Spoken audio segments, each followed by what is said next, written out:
DJ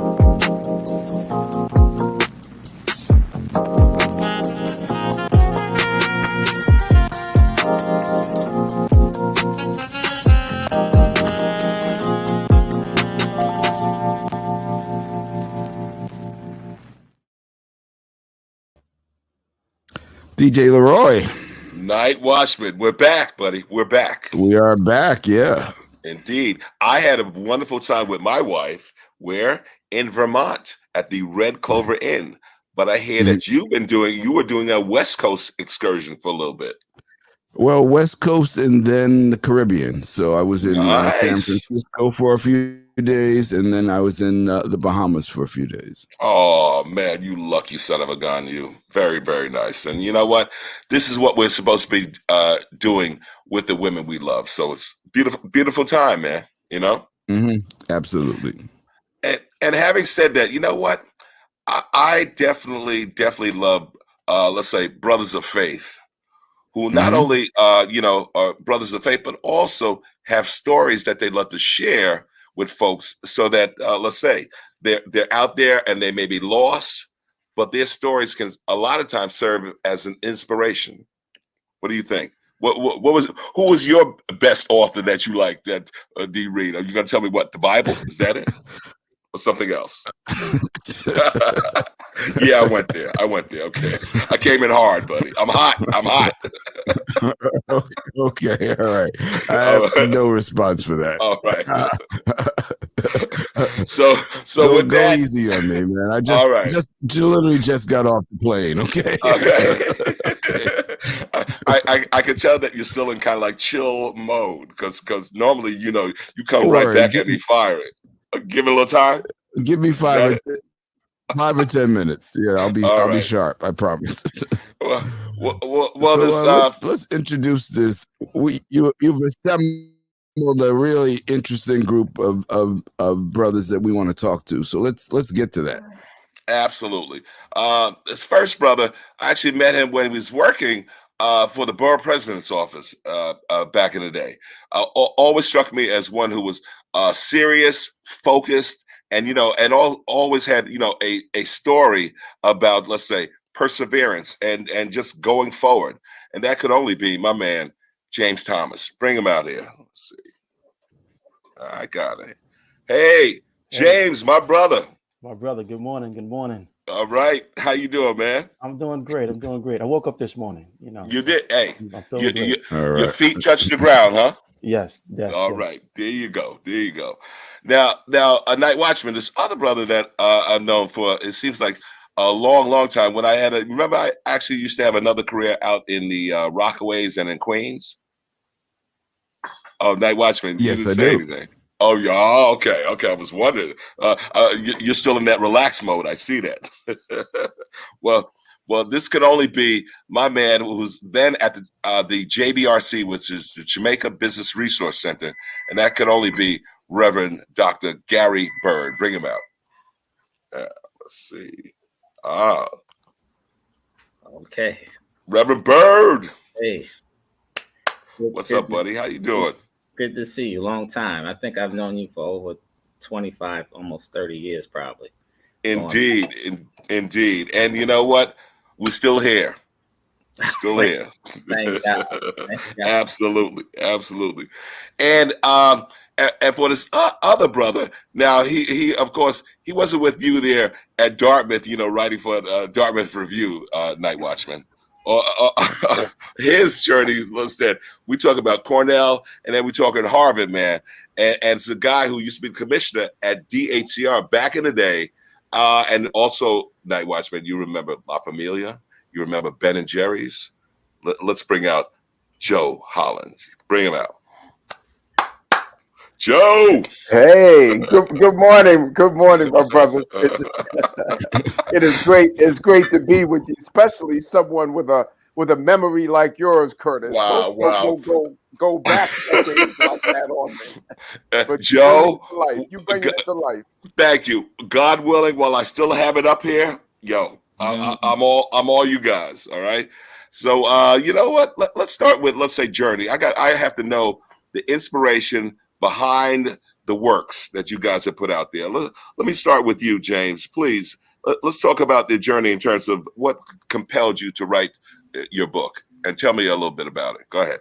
I think for me, it was all about overcoming adversity. I had this idea back in 2015 when I was living in Houston and transitioning back to New York. And the whole time I was thinking about what could I do to leave a mark if I was ever leave this earth to make a difference on someone that was young. In my life, I've had people make a difference with me in terms of, mentoring and family support. And one of the topics that I came up with or thought about was the topic around bullying. And I kind of wanted to write my first self-published children's book for two reasons. One, that it affects our communities and our youth, and it has affected our some of our adults as we got older. But also the second thing is I wanted to channel my experience with being the bullier, being bullied, and also being the person who was doing the bullying. Bullying is one of those topics that leads to negative mental illness, harassment, suicide, worry and doubt, and anxiety, which can lead to violence. And as we know in our community, anxiety leads to violence. It's increased. It's at an all-time high, which can lead to bad decisions among youth. Yeah. So I came up with this book called Kevin's Court, Leaving Bullying Off the Court, where the story is centered around Kevin, a quiet and shy kid who experiences bullying not at home, but in school, but also on his basketball team. And he has to overcome his fears and self-esteem and other issues around his outward appearance. So I kind of wrote this book, which is a 55-page book that is separated by 4 quarters, just like in the game of basketball. and after each quarter, there is a section that's called timeout. And during the timeout, there is a series of comprehensive questions for the reader to kind of answer and reflect on what they read in the previous chapter, but also reflect on their personal experience. I myself has been through some things in my life where, I've lost both parents, and that leads to worry and doubt. But this book is one of those, arts of work where I want to try to teach kids to build self-confidence, to have faith and hope, but also never give up on your dreams. We all go through things. It's about being brave. It's about overcoming adversity. Nice. Okay. Gotcha. And do tell, because NightWatchman, I see something that had come up there. Do you see what came up there? I don't believe that's what we're talking about, or is it? Do you see that? Okay, there you go. So thank you for that, James. And Reverend Byrd, so as you said, we go back a long ways, and I do not remember this being part of the offering when we first met each other. Exactly. But somehow, some way, you were also going through a transition. I do remember that when you was starting becoming a student and disciple of the Bible, and also getting your ordination. So please tell me about that journey, man.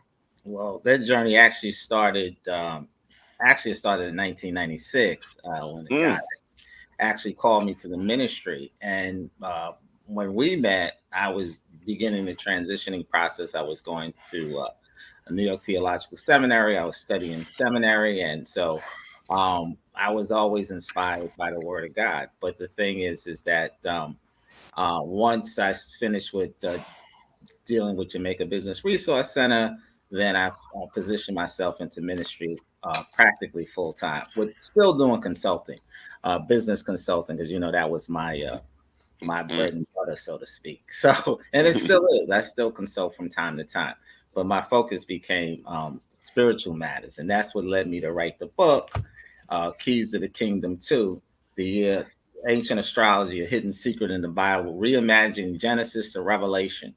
So that was my inspiration for writing the book. And it's actually the second book. The first book revealed the astrology in the book of Revelation. This one deals with Genesis and Revelation up until this very day, to the things that are going on in the Middle East today. Because all prophecy, Bible prophecy, is based on Israel and what recent war, it actually fulfills prophecy. People don't realize that, but we are actually right now living in quote unquote what they call the end time. And so because these prophecies are being revealed, but it's basically about the Middle East, about Israel, America's involvement. All these things are covered in the book. Gotcha. Wow. Okay. For as you say, for these times. And Joe, you are no stranger. This is not your first rodeo, as to say, your first book. This is this number 2? This is actually number 6, Curtis. What? Yeah. Where have I been? Come on. So then now, tell me if you remember. Give me the genesis of your works, and tell me the names and titles. Well, Curtis, it really goes back to my days as a history major at Cornell University. I studied history and then got a master's degree in history before going on to law school. And this current book comes out of that passion. That's one of the passions, my passion for history, which has endured since that time. But also my passion for reaching out and helping others, which really manifested. The genesis of it was my early days in Harlem, when I started and ran a homeless shelter for homeless men, and then started some small businesses. You mentioned a couple of them, Ben and Jerry's, La Famille. But the whole idea was to reach out, help those in need, and get them back on their feet. So it's a passion for history, the passion for helping others, and this book, Make Your Own History: Timeless Truths from Black American Trailblazers. It goes back into the past, our history. It's a rich history, as we all know, but we have both known and unsung heroes. Yes. And so I've dug up some unsung heroes and used their example as an inspiration to those of us in the present, not only for adults, but I'm really hoping and believing that it would be inspiration to our young people, because it's not just about the historical significance of these role models in the book, but each one, and there are 120 of them, each one has success principles that I've drawn from their lives. They did this, they did it back then. Well, we can do it now if we practice these principles. We can live in success. We can make our own history if we follow their example and live out these principles. So that's where the book comes from. Those two passions, which I'm still living out. Excellent. And NightWatchman, all I gotta say is that we're gonna have to actually speak to each one of them and find out one of their, let's say, the passages within their works that kind of like speaks to them. What do you think, man? Sounds like a plan. All right. And NightWatchman, please, before I go further, you haven't written a work I should know about, or have you? I'll invite you to the book launch party when it's ready. Okay, that's how it's done. Okay, but I will say that, like these gentlemen, I'm inspired by history. I'm inspired by people who have gone before us, who have been driven by their faith to do things. So there are people like Frederick Douglass, whose story I've studied immensely, and just interested to see how those people have taken certain principles, including literacy and the Bible. Frederick Douglass was somebody who was taught to read as a slave, and he learned to read the Bible, and he learned to read everything, and that transformed his life.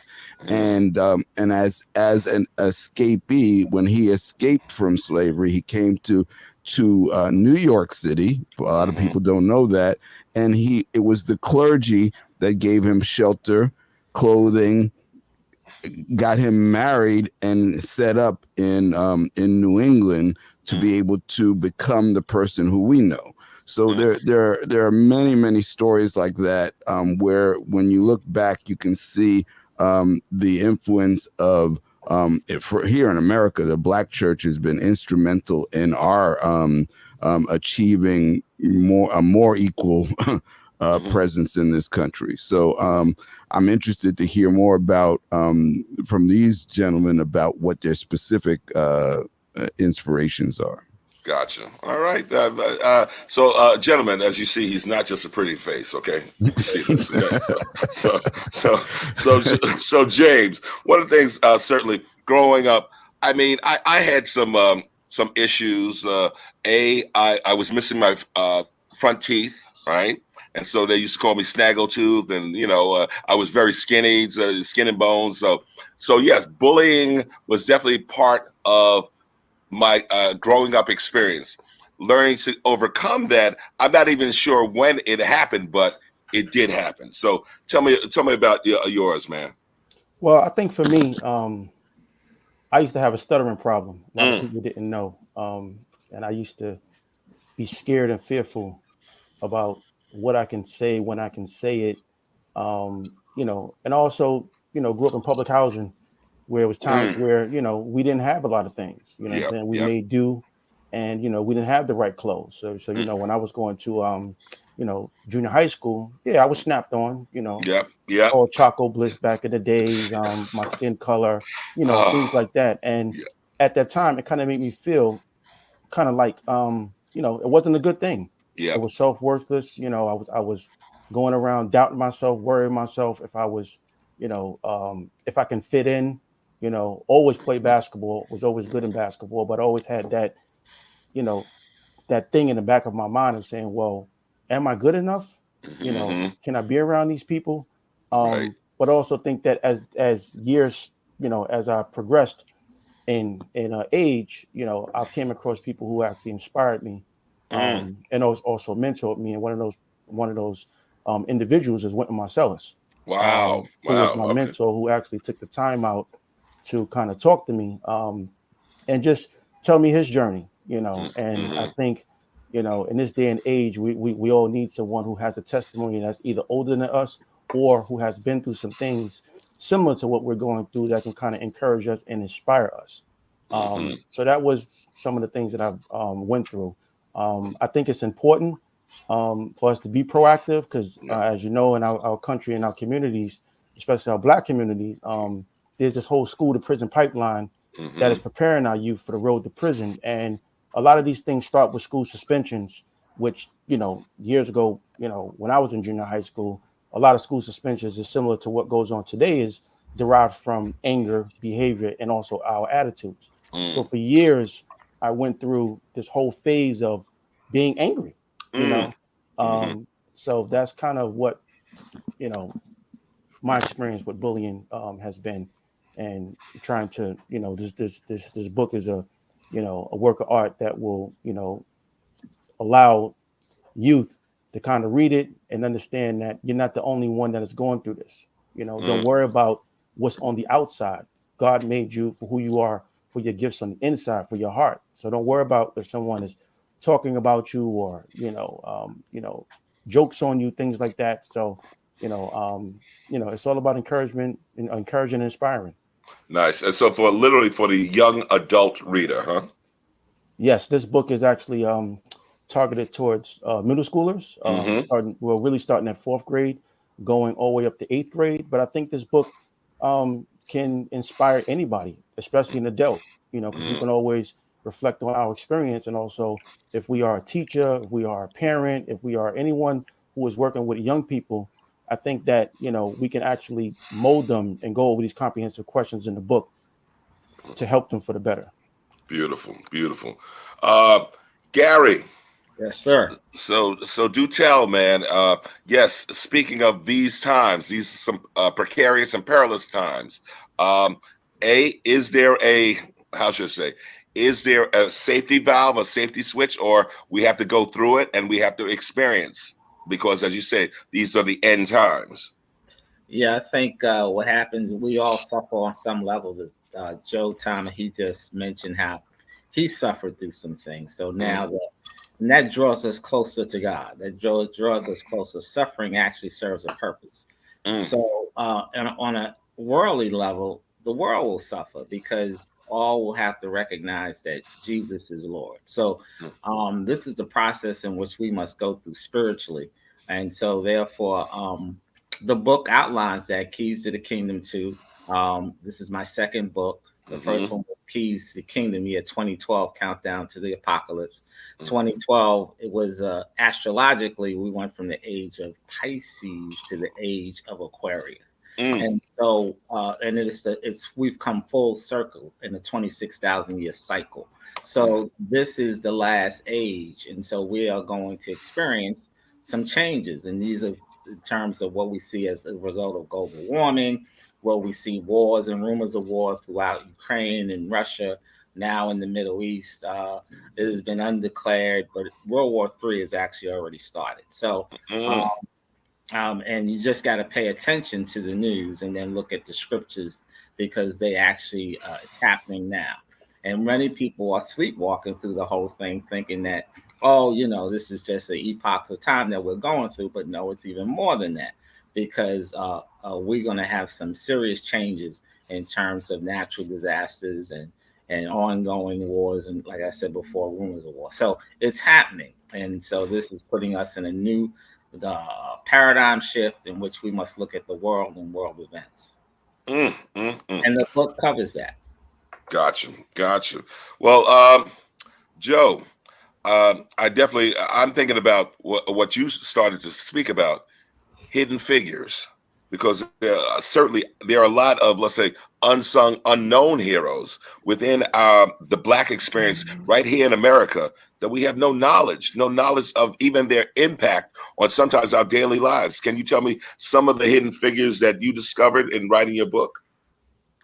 Yeah, there's so many of them, and there are some known ones as well. And I was glad that the NightWatchman referred to Frederick Douglass, because he is in the book. He is one of the trailblazers of purposefulness. But I'm thinking,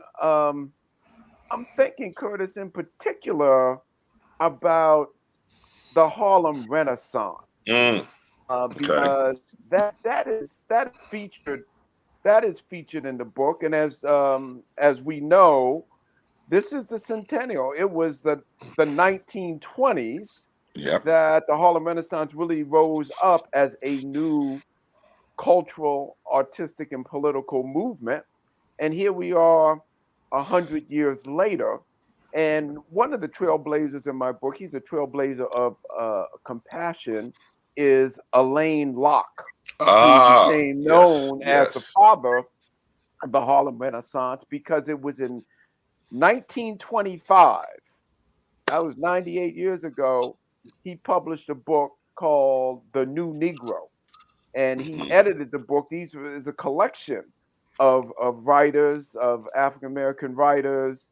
And his theme was the Negro will no longer be subject to white subjugation. There is a new spirit awake in the masses of Black folk. And the book was all about capturing and projecting that new spirit. And here we are 100 years later. And yeah, there's been a lot of progress, a lot of success, a lot of breakthroughs that have happened. But we need the Harlem Renaissance revived. We need that new spirit to awake in the masses of so many of our folk, so that we can, and one of the success principles from the Alain Locke narrative is cast a new vision. As that was the Harlem Renaissance, that was all about. It was about taking a people who had been subject to centuries of slavery and Jim Crow, and saying, no, that's in the past. It is time to look forward with a new vision. So the principle is cast a new vision, and the other principle is be creative with your compassion. You know, it's not just about reaching out, helping others, going to the soup kitchen, or bringing somebody who needs clothes, a new pair of clothes. You know, it's about how can I use my gift, whatever God has gifted me with, in a compassionate way. So Locke and the other writers, they use their literary gifts in a compassionate way to launch a new movement. And we need to think in that same creative way now, whether we're writers, whether we're dancers, whether we're poets, whatever our particular gifting is from God, we need to think creatively about it. And that's why I'm just so encouraged and so blessed to be on this session here in the Soul Lounge with other creative types who are using their gifts in ways to put out a message that will awaken that spirit, that new spirit in the masses. Love it, love it, and you're so right, Joe. Because certainly we do know in the Bible, instead of, let's say, fishing, teaching someone how to fish, how to actually sustain themselves, and to move beyond the current condition. Yeah, absolutely right, bro. That's Absolutely. And Night Watchman, you got something for me, man? Well, I love hearing Joe talk because, Joe is the one panelist here that I have some background on, and I know that he's always led with what he does, not just what he says. And so while he's been prolific in writing books, he's been doing a lot more than that. And so you talked about what he's done with young men and the businesses he started. But I also know that he's got business skills that he has used to put his purpose into practice. And I would ask Joe maybe just to talk a little bit about that. I know I might be putting him on the spot a little bit, but I know, as an attorney, as a real estate developer, he's always used his gifts, if you will, to forward people. He's particularly been very, very instrumental in focusing on Harlem, which I appreciate. But I think that the things that he's been talking about and doing about are universal. So, Joe, maybe you can give us a little bit more from that multi-year background of things you've been doing and how you've been using your gifts. Well, I appreciate that, Night Watchman, because this is a important moment in my life, because it was in 1982 when I came out of Harvard Law School. I wasn't from Harlem; I'm from Virginia, but I answered God's call to come to Harlem and to live and work here to serve the community. And as of 2022, which was last summer, I reached that 40-year milestone in Harlem. And as we all know, 40 years is a biblical time frame. Jesus was 40 years in the 40 days in the wilderness dealing with the devil, and Moses was 40 years in the wilderness because before he came back to lead his people from bondage to freedom. So 40 is a biblical time frame, and so I do believe that in this moment in my life, God has brought me to a new season, and I see this book, Make Your Own History, as part of that new season. Yes, Bob, as you referred to, I'm a lawyer's background, but I've been involved as an entrepreneur. I did start several businesses in Harlem, but it was always with, and it's important to have a double bottom line. You want the business to be successful, make money, but you also, for me, as a core value, you want the work to serve people, to help people, to uplift people, and that has been my motivation, my inspiration to employ people and to help them move on to a better life. And so, Curtis, you had mentioned the Ben and Jerry's that I started in the early '90s in Harlem. That was the first Ben and Jerry scoop shop in an inner city area, and I was employing the formerly homeless as a stepping stone to help them get back on their feet, employment wise, so that they could move on to self-sufficiency and productivity. And we had so many of those victories back back then.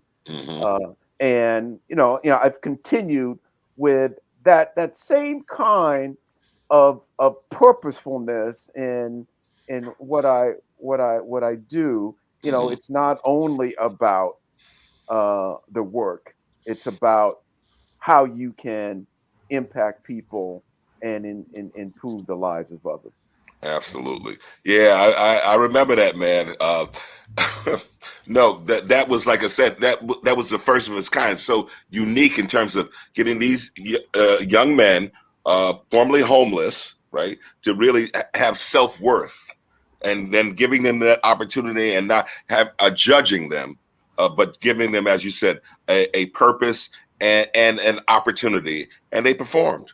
They performed, man. So very, very, very good. And One quick testimony. Go ahead. Because this is something that as you give out and help others, it's important, but God brings it back to bless you in important ways. And one of the men, he was homeless.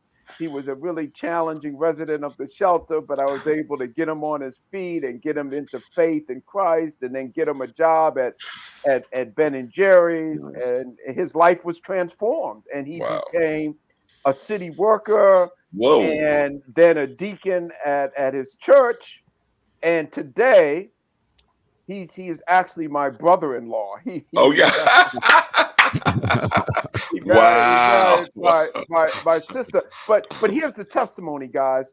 So my sister, unfortunately, has MS and is severely limited. She's in a wheelchair. She's unable to care for herself. And this man, his name is Robert. He has turned out to be the best caregiver for my sister imaginable. Beautiful. I mean, he left his job so that he could be her sole caregiver. They relocated to a place that would be more supportive of her condition, and it just shows me that as we give out to other, God sees that, and that He will reward us for our service. Amen. Oh, beautiful, beautiful story. So, James, man. So look, remember, we met each other early on when we were working for the borough president's office. So you have to tell me about that arc, that genesis, and also if there's a particular excerpt from your work that speaks to you and may speak to others, I want to hear it. Well, yeah, like you said, Curtis, we met in, I believe, 2015. I started at the borough president's office as a constituent liaison for Honorable Gail Brewer. And at that time, I was working on 125th Street, dealing with quality of life issues. So we had individuals from Harlem that was coming into our office, with a range of issues, from housing to homelessness to, scree and dree issues to harassment to transportation, a lot of housing issues, with dealing with repairs with New York City Housing Authority. And I think for me during that time it was all about purpose, me being happy and me just giving back. Prior to me being employed at the Borough President's office, I was actually in banking for 13 years. Wow, I And never knew that. All right, right. 13 years. I worked at Wachovia. I worked at First Union National Bank. Worked at Wells Fargo. And one of the things that stood out to me was, change. How are we helping someone else, and how am I feeling fulfilled? At that time, my aunt ended up having her husband pass away, and at that time, she was so much into this whole grievance process that she ended up losing her apartment after 40 years. Oh boy. And no one helped her. And I think at that time I prayed and I said, you know what, I got to do something for our people. I have to be in a situation to where not only am I, making money, because it's not only about making money, but it's also about helping our people and moving our people along. And that starts with information. And from there, that's when I transitioned into going to get my master's degree in public administration. And I wanted to just dedicate, my experience and, dedicate my life to service. Yes. God's all about service. God is all about what are we doing? And I think we have a responsibility as men, to be the example, to be the leader.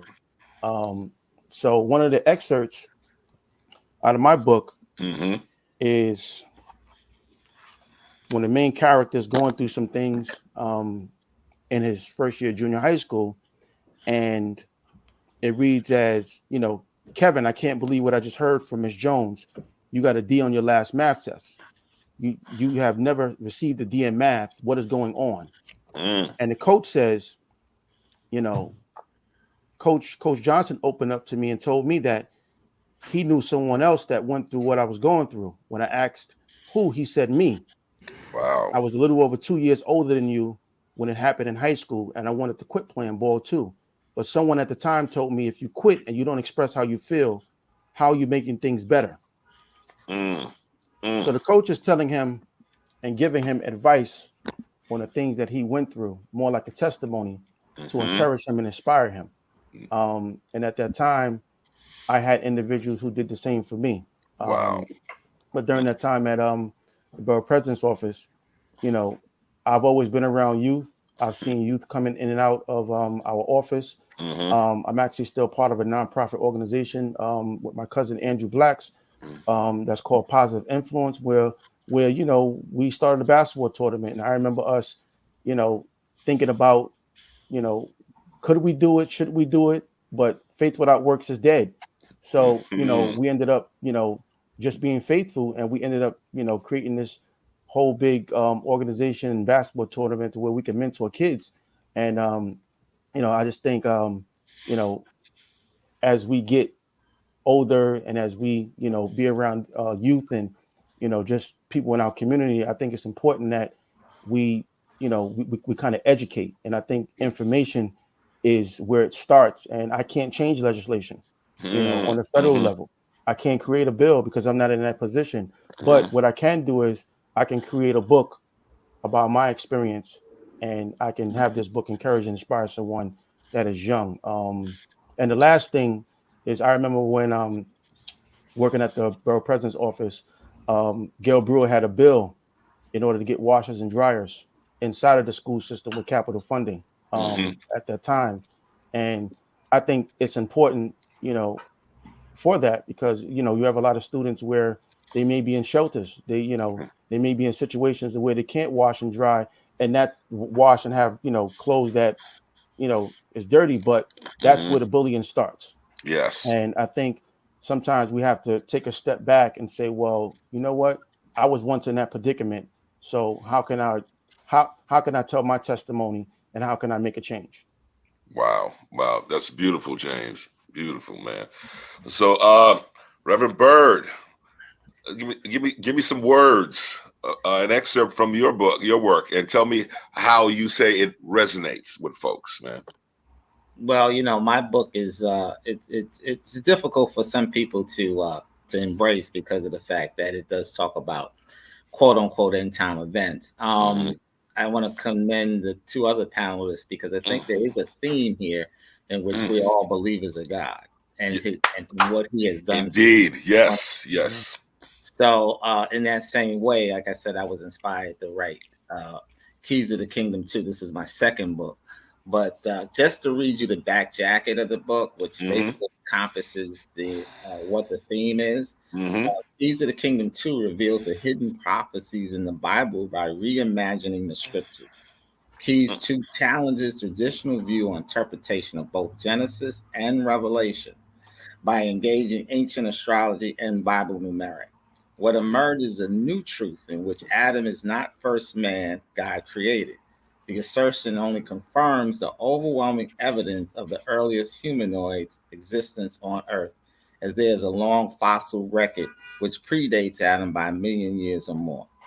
Evolution versus creationist argument has raged for over 100 years, with either side satisfied with the other's explanation. There's nothing wrong with the Bible. What is problematic is man's interpretation of the text, which early church fathers and theologians never considered Earth's-long anthropological, archaeological, and astrological past. By revealing the ancient astrology, which is hidden in plain sight, Revelation's apocalyptic code is finally cracked. What is revealed is 70 to 80% of the book of Revelation has already happened. Biblical prophecy is real and trustworthy, as this terminal generation will continue to experience a number of unprecedented hardships and disasters, as the fulfillment of end of days prophecies are now upon the world. Wow. You know that's some powerful stuff, Gary. Yeah. Almost so that I'm almost seeing you in a live debate. You and Clarence Darrow against the Scopes monkey trial. That's all I'll say. and definitely having Darwin there to say, what you say? Right. Well, there's merit in both, but my book uncovers what the function is in terms of what man says and what God says. All right, beautiful. Night Watchman, I see you chomping a little bit. What are you about to say? No, I'm just listening. I'm listening. I'm here to learn from these brothers. So you're an engaged guy here on this show now, huh? I'm the what? Engaged. Engaged. Yes. Okay. I thank you. And Joe, do tell me what you got for me, man, in terms of an excerpt that kind of like speaks or resonates. Well, we've been talking about unsung heroes, and I've got one who really inspired me that I want to share about. I wrote about, in the book, because we know about, generally speaking, Harriet Tubman. She was the chief conductor of the Underground Railroad, and she led so many slaves to freedom. But there's also Mary Ellen Pleasant. Oh, okay. I don't know if anybody has ever heard of Mary Ellen Pleasant. Not me. Okay. She was someone who is a trailblazer of industriousness, and that's one of the virtues. I have 12 chapters in the book, and each one is what I call a vigorous virtue. They're trailblazers of courage and self-discipline, of integrity and industrious self-reliance. And she's a trailblazer of industriousness. And her entry is entitled, "Be Savvy in Your Work." She was born a slave. She was able to, make it, to freedom on the East Coast. And then when the gold rush broke out in the mid 19th century on the West Coast, she made her way there. And because she was a fair-skinned black woman, She started working in restaurants, and she was able to, get jobs in restaurants that she wouldn't able to get if she was dark skinned. And while she was in the restaurant, she listened to the conversation of the rich white men, and she learned about some strategies for wealth creation by listening to what they were talking about. And she took those lessons and she became an entrepreneur. She started her own restaurant. She started some other businesses like cleaning businesses. And she was even able to invest in a bank and get a bank started in the Black community.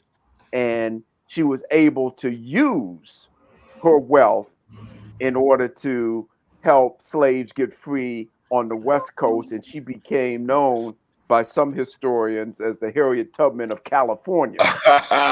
Okay. Because she helped so many slaves move from bondage to freedom there. And this is just an excerpt. This is the success principle from Mary Ellen Pleasant. It's entitled "Move with Strategy." And these are her words. I often wonder what I would have been with an education. I have let books alone and studied men and women a great deal. I have always noticed that when I have something to say, people listen. They never go to sleep on me. Those are her words. And then this is my interpretation, the application of the principle "Move with Strategy." Pleasant was studious. She researched in the realities of her experience instead of in libraries on campus. Both kinds of study are important, but if you don't get all the opportunities you want in order to get book smart, work on becoming savvy. Focus on interpreting and applying practical realities, and let your wisdom flow from there. Your victory is in your strategy. Like Pleasant, you can make lots of money and help lots of people without lots of degrees.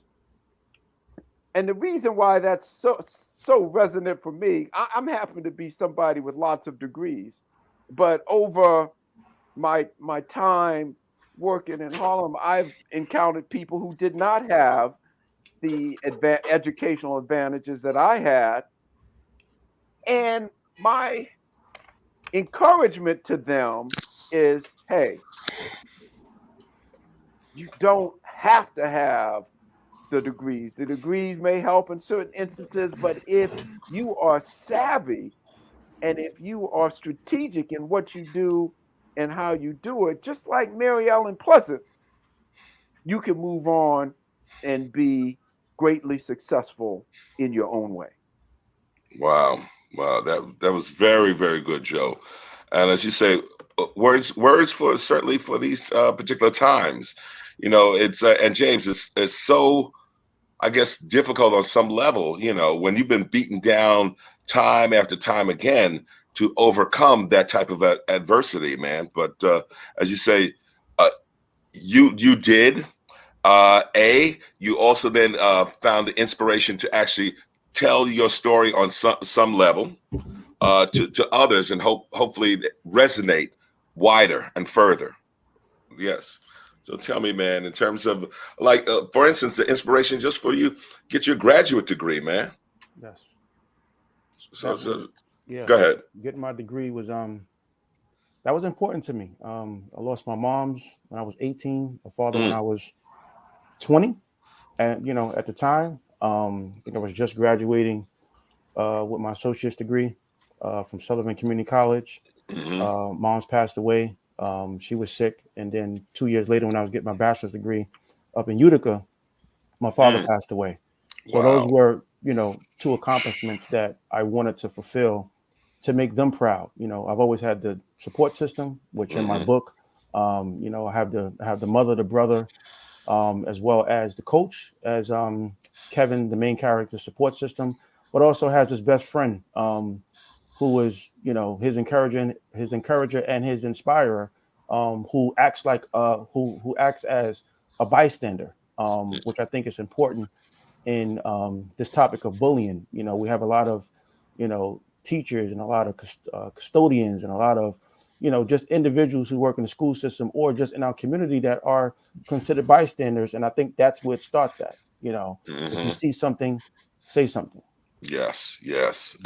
And you know what? I have to say then, Gary, one of the things too that I'm also been inspired by you is the fact that from our time at JBRC out there in Jamaica, Greater Jamaica, to now, and also what you've been trying to do in terms of how should I say, encouraging NAN to catch up and put economic development on the forefront, because I don't think that had ever been part of their discussion at all. So tell me how that's been going, man. Well, with National Action Network, led by Reverend Dr. Al Sharpton, he is now on the forefront, as we all know, not only nationally, but internationally. He's been recognized as the leader for social justice. And now he is moving into economic justice. So the thing is that his recent convention that happened, I believe was last April, he had a panelist of, and Michael Garner, which we all know, he was on the panel with Magic Johnson and some of the other investment bankers that are there to actually promote economic development with not only within our own community, but also the community as whole. So Magic was getting ready, and he has built a JFK, getting ready to build a JFK terminal. And so there's a lot of opportunity, and it's a shame that we have always been a step behind in terms of having the economic development arm in order to push minority contractors and vendors to get into those situations. So my thrust was I wanted to bring what we were doing out in Queens, and we did it quite successfully, was to bring it to National Action Network. We initiated it. It was deemed a success on every level. Actually proposed to continue on with doing procurement opportunities and matching contractors and vendors in the MWBE. Unfortunately, we wasn't able to do that, but who knows? It's still on the table, but who knows? That may or may not happen. So that's just one thing that I'm involved in. And like I said, the other side is involved in, getting this book out.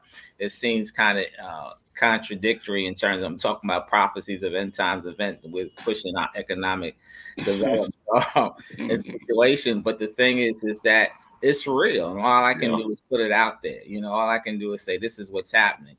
And this is what's happening on a global level. It may not seem like it today or tomorrow, and people get, quite resonated with the fact that I'm talking about quote unquote end times. But end times might not be the end times in which we know it to be. It just the new epoch of time. That's all it means. Apocalypse means the unveiling or revealing of the truth. It doesn't mean the end. It's just the beginning of the end. Gotcha. If it makes sense. Oh yeah, it does. And Joe, certainly you going to Cornell, because remember now, I do remember us getting out there on the basketball court, and you had a game, okay. However, we know that you really made your mark there on the football field, man. So do tell, man.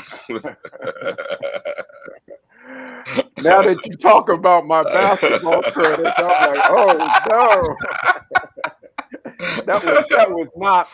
I'm an athlete, so I'll get out, run around, and do anything. But football was my sport. And I was fortunate because I was able to, make and this is about strategy, right? I started at the University of Michigan on a football scholarship, and I wasn't getting there what I thought I was going to get in terms of opportunity with football and striking the balance between football and academics. And the move to Cornell turned out to be it was difficult, but it was a blessing in disguise. You know, it wasn't something I said, I don't know, is this going to work out? But it did, and I ended up not only an All-American running back, but also an academic All-American. Okay. Yeah, and it was that balance of academics and athletics that really helped, shape who I was and who I was to become. But Curtis, I'd like to just share this this final thought with you about my book, Make Your Own History, because it's a timely book, because where we are as a nation, there is a lot of cultural tension and cultural divisiveness, particularly with clashing viewpoints of Black history. Some look into the nation's past and only see stories of oppression and injustice, right? Where others and oppression and injustice have been there, but there are other stories as well. But then you have this other perspective, people who look into the nation's past and only see stories of American exceptionalism and American and greatness. And that's also a myopic point of view. And what my book does, Make Your Own History, it shines through this dark cloud of historical controversy by putting the light on trailblazers, on individuals who made a difference, individuals who made great success because they led lives of virtue, and they were committed to being excellent in every way that they could. And that's really what our history should be all about, because we as African Americans have faced unbelievable, even seemingly insurmountable obstacles. But there are those who, it's not so much the color of their skin, but it was the content of their character. And they were able to reach deep within and find that inner strength to overcome and move forward. And that's what we need more of today. Absolutely. Well said, Joe. NightWatchman, we look at what we got now. So you want to do a little lightning round, buddy? What? Let's do it. All right. So, gentlemen, what we're going to go around, and I want to know where one can find the book, and where one might be able to find you. Okay. So, and also, James, I didn't get on your b-ball skills because we never did play against each other. But I'm assuming that you got at least a 3-pointer, or do you go down low? Which one? Both. Oh, all right, bro. So, lightning round. So, where can I purchase the book, and where can one find you? You can purchase my book on my website, which is www.kevinscrossover.com, and you can find me on Facebook and Instagram at author James Thomas. Nice. Beautiful, my brother. Beautiful. Reverend Byrd, do tell. Yes, sir. I'm you can find me at www.kingdomoneministry.com. The book is online on every online bookstore, Barnes and Nobles, Amazon. If you have any doubt, you can just Google my name, Gary Alexander Byrd. Well, sometimes when I did that, though, I came up with Amotep, the other Gary Byrd. But go ahead. Because you didn't use my middle name. Ooh. My middle name is Alexander, so if you Google Gary Alexander Byrd, ALEXANDER, gotcha. You'll get me then. You'll find me there. I got a full. I'll get the real Gary Byrd, huh? There you go. There you go. So, but if any doubt, kingdomoneministry.com. I'm there. Both books are online and on the site. So, there you go. And the book titles again? Oh, Keys. The book title this one is Keys to the Kingdom 2, and the book title is Ancient Astrology: A Hidden Secret in the Bible. All right. Very nice. Very nice. And Joe, maybe because remember, you surprised me. All 6 books, where are they available? Well, Curtis, I'd love to give all that information, but some of them are so old they're out of print. So I'm gonna focus on Make Your Own History. Bam, there you go. It is in nice. It's actually in bookstores. I have a great publisher, Kensington Books, and they've gotten it in. It's in Barnes and Noble. It's even in some Target and Walmart, so you can get this book there as well as online at Amazon and other places. Let me just say it is available wherever books are sold. Well, what about Florida? Ooh, I went there. yeah, you went there. I'm gonna stay away because otherwise we'd be on here for another hour. But I do want to say, I do speaking and other special events, and I can be reached at josephholland.com. That's my website. It's my full name, JOSEPHHOLLAND.com, and you can get in contact with me there. Excellent. Beautiful. Gentlemen, this has been fantastic. Night Watchman, are you ready to take us home? I am home.